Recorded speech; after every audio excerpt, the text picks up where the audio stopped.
เห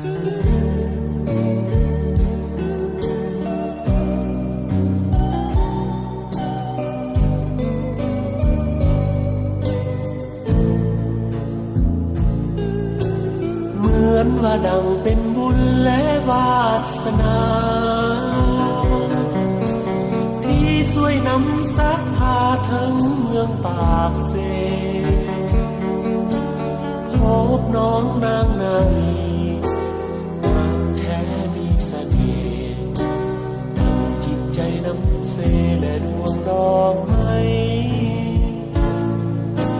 พบกุหลาบกลิ่นหอมของเมืองปากเซ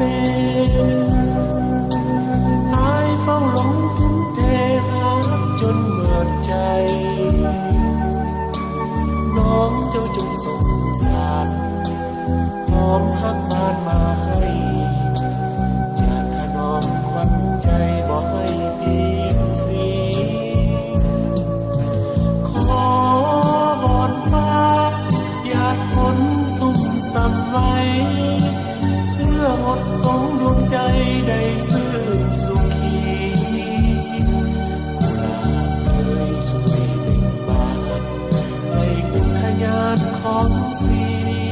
เจ้าเป็นกุลสตรีที่งามวิไล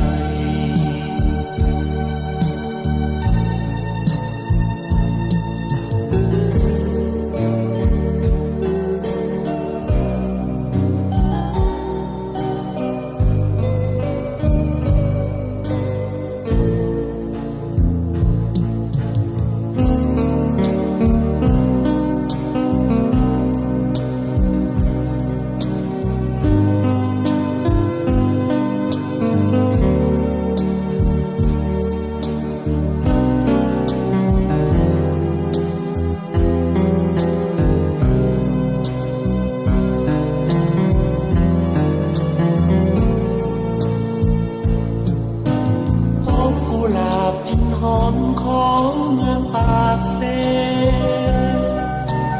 อายเฝ้าหลงทุ่มเทหาจนหมดใจน้องเจ้าจงสงสาร